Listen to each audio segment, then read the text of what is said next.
In just 25 years, the Mongol army achieved something the Roman Empire needed 400 years to do. They conquered a huge part of the known world. From China and Central Asia to Persia and even Eastern Europe, their horses splashed through every river from the Pacific Ocean to the Mediterranean Sea. Not even Alexander the Great or Julius Caesar could match Genghis Khan and his descendants when it came to the number of lands, people, and nations they brought under control. But even with all their power, the Mongols were not invincible. And that's what this video is about. Today, I want to walk you through three main reasons why the Mongols lost battles, reasons that even their speed and discipline couldn't overcome. The division of power after the death of Genghis Khan, their struggle with rough terrain outside the open steppe, and their failure to truly rule and unite the people in the lands they conquered. Let's begin with the first one, something all great empires must face, the death of the founder. After Genghis Khan passed away, his heirs, although strong and smart, started to fight over power instead of keeping the empire united.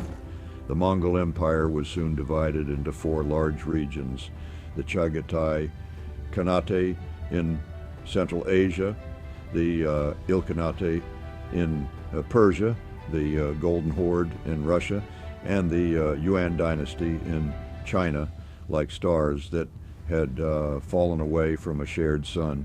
One sad example is the Battle of Ain Jalut in 1260.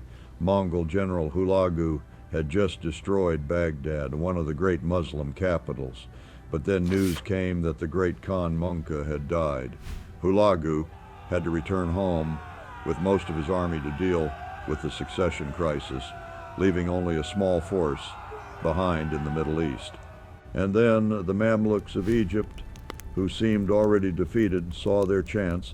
They came back and crushed the small Mongol force in open battle, the first time in history that Mongol cavalry lost on such a field.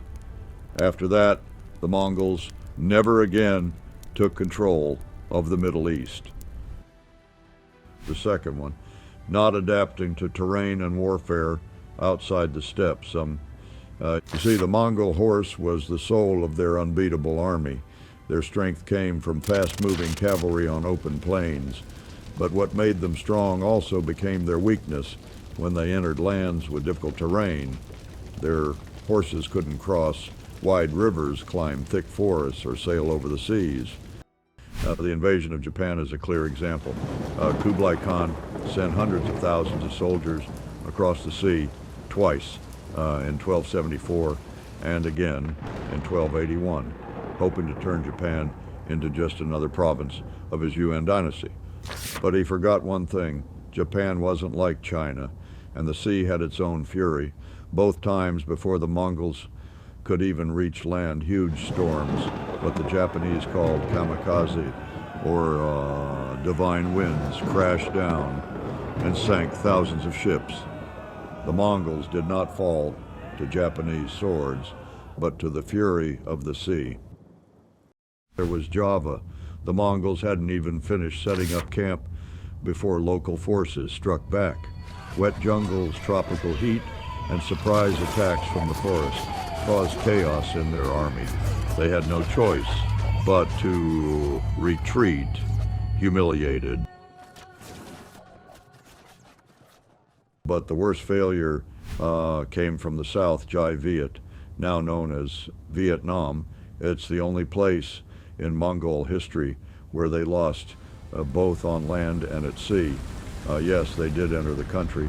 They even burned the capital, Thung Long. But under the smart and stubborn leadership of General Tran Hung Giao, the Vietnamese never gave up. The Mongols faced endless ambushes and traps. There were no wide plains for their horses, no grasslands to feed their animals. Instead, they found themselves stuck in a maze of rivers, swamps, and jungle where even a single bush might hide a full ambush. And then came the famous Battle of Bok Jang River. The Vietnamese used nature as their ally. As the tide went out, thousands of sharp wooden stakes hidden underwater tore into the Mongol navy.